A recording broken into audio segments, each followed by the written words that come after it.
Prime Minister Justin Trudeau is in Hamilton, Ontario for a 3-day cabinet retreat aimed at, according to the feds, looking at ways to make life more affordable and, quote, seize new opportunities for Canadian workers and businesses. On that note, just ahead of meeting with his ministers, Trudeau made an announcement about quantum computers and the innovation economy of the future. Innovation Minister François-Philippe Champagne was alongside him, and he's here with us now from Hamilton. Hi, Minister Champagne. Good to have you with us this evening. Well, thank you very much for having me. As you said, we had a big day on quantum, and we just drove and be on time. So great to be with you, Vassy, and congratulations for your new role now at CTV. You're very kind. Thank you very much, Minister. Look, I have a lot of questions about the economy of the future and a whole host of things. But first, I have to ask you about a little disagreement between your boss, the Prime Minister, and the Premier of your home province in Quebec. Over the weekend, the Prime Minister, and he reiterated these comments this morning, made some comments on the Notwithstanding clause, essentially that provinces should not be preemptively using it. And the Premier of Quebec said that those comments, the fact that your government is looking at perhaps involving the Supreme Court in this, amounts to a frontal assault on the people of Quebec and on democracy. Does the Premier have a point, Minister? Well, I would say I think what the Prime Minister was expressing is also the view of a number of Canadians. The preemptive use of the notwithstanding clause, as we said, is troublesome in many ways. I don't think when the Constitution was drafted, that really this was in mind, that the use of that clause was really for really exceptional circumstances. And I think as a lawyer, I must say, the preemptive use of it is creating a number of questions that I think will have to be answered and eventually resolved. I think in a free and democratic society, when you're suspending rights, you have to go to the public, you have to go to the population, and you have to explain yourselves why you would want to do that. And I think that's why at the time when this was put there, there was a set of discussions around that. And I think Canadians would largely agree that this needs to be used in very exceptional circumstances. And I think the fact that, some would consider that you can use that preemptively raise a number of questions. What exactly, though, is your government looking to do to counter the preemptive use? Because right now the Prime Minister is saying, in principle, at this point, and I should point out, your government was not saying this 3 or 4 years ago, but in principle, you're against the preemptive use. So what exactly would you do to counter it? Are you going to reopen the Constitution? Well, I think the Prime Minister will, spoke on this issue. I think eventually, the court will have to decide whether that's the appropriate way that the notwithstanding clause should be used in our country. Because like I said, as a lawyer, it brings a number of issues. I don't think at the time, that's certainly my feeling as a Canadian, that at the time, those who drafted the clause really had this in mind, that somehow this clause could be used preemptively. I think at the time, this was put there as a safeguard and said, if a court was to find a law to be against fundamental rights, that then there could be, that clause could be invoked. But I think the preemptive invoking of that clause is something new in our legal system, I would say, in Canada. And I think that's something that will need to be looked at eventually by the court. Just one final question on this before I move on to the economy. And I take your point on that and the preemptive use specifically. But again, I have to kind of ask, from a political perspective, why is your government speaking out about this now? Compared to, I remember covering the 2019 election on Bill 21, not just your party, not just the Liberals, no party wanted to talk about any kind of intervention, any kind of discussion about the use of the notwithstanding clause.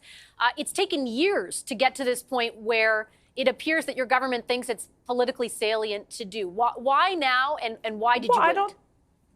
Let me just challenge. I don't think it has anything to be about being politically, or there's no calculus on that. It's just that things have changed. I think we've seen governments invoking the notwithstanding clause more often than we have ever seen in our nation history. So I think circumstances have changed, and that's why you see the response of the Prime Minister on that. But I don't think it's anything political. It's just something that I think in a state like Canada, in a country, we'll have to decide what is the proper use of the notwithstanding clause that is part of our Constitution.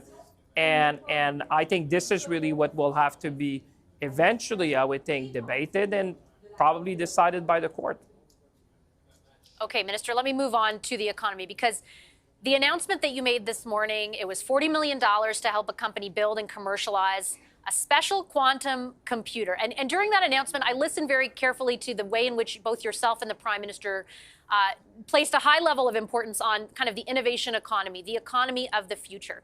And it's in that vein I wanted to ask you, what is your assessment of the level of threat posed by the Inflation Reduction Act in the United States, the level of the threat it poses to Canada's ability really to attract investment on that front, on the economy of the future? Well, I would say the Inflation Reduction Act is a big catalyst for more. So that's the good thing. I mean, you see that the level of investment in the United States is unprecedented towards the green economy. So when I've been in Washington, I've always said behind the Inflation Reduction Act, what you find is resiliency. And my message to our American friends has always been, if you want to be more resilient, you need to work closely with Canada, because we have what the economy of the 21st century needs. We have the talent, we have the resources, we have the ecosystem, we have the renewable energy. And so for me, I see that as a catalyst for investment. At the same time, Vassy, that means that as Canadians, we need to up our game, because yes, competition is a bit stronger. I would say we had our fair share of investments coming to Canada. You've seen LG, Stellantis, you've seen GM and POSCO, and we have more to come. Like I say, 2022 was the beginning. 2023, you'll see more investments. But I think that I always say to my friends down in Washington, we need to innovate more together, to build more together and sell more together to the rest of the world.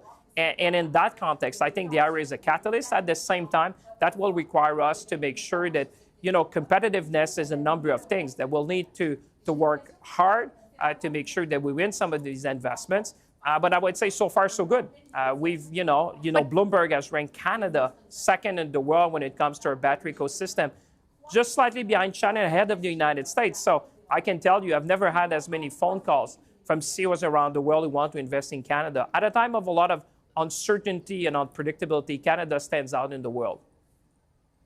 But I do want to ask you more specifically about that, because even the announcements you alluded to, I remember covering them at Stellantis, et cetera, they predate the implementation of the IRA in the United States, right? And when you say Canada will have to up its competitiveness, what I really want to know is, and maybe this comes in the budget, but can you be more specific about how Canada will do so? Are there plans, for example, maybe not to match subsidy for subsidy, but to, in theory, match the set of subsidies, really, and the effect of the subsidies in the United States? Like, is there more coming beyond what came in the fall economic statement, or are you and your government just hoping that the advantages we already have will carry us through? Well, we never win on the money. Let me say that, because there's always people who have more money to invest. The 5 things that really distinguish why you see investment in Canada, the first thing is talent. Canada is still a very, very attractive jurisdiction, a magnet for talent, I would say. The second thing is the strength of our ecosystem, whether it's in the aviation field, the automotive sector, AI, quantum, and cyber. The third thing is critical minerals, and I would say their proximity is everything. Proximity to resources, market, and assembly line. Fourth is renewable energy, because I've been saying people are going to move from electric vehicle to a green vehicle. And fifth, I would say, is really about access to market. So as we said in the fall economic statement, we will remain competitive, because for me, but is this there something, is about... pardon me, sorry for the interruption, but is there more coming? I understand the 5 things that you're laying out, but is there more coming? Well, we say we'll remain competitive. And like I said, Vassy, competitiveness is a number of things. We know that competition is strong, not only from our partners down south, but also in Europe. I mean, but what I would say to Canadians who are watching, this is a generational opportunity. That's why you've seen me so active to make sure I speak to CEOs in, whether it's in Seoul, in Tokyo, in Germany, to make sure to make the case for Canada. Not everyone in the world wakes up in the morning thinking about Canada, so we need to make the case. But I would say, Vassy, one thing is clear. When I was in Tokyo and I was talking, for example, to one of the CEO of the largest automaker probably in the world, or one of the biggest, he said that's a very attractive pitch, because they understand that Canada has what they need for the economy of the 21st century, the critical minerals that are going to go in the battery and the critical minerals that are going to be used in the chips. So for me, in semiconductors, when I go in Washington, whether it's the CHIPS Act or the Inflation Reduction Act, what I keep saying to them is that the underpinning principle behind that is resiliency. And if you want to increase resiliency in the United States and North America, Canada needs to be part of the solution. Okay, I have to leave it there. I'm out of time. Thanks for your time, Minister. Appreciate it.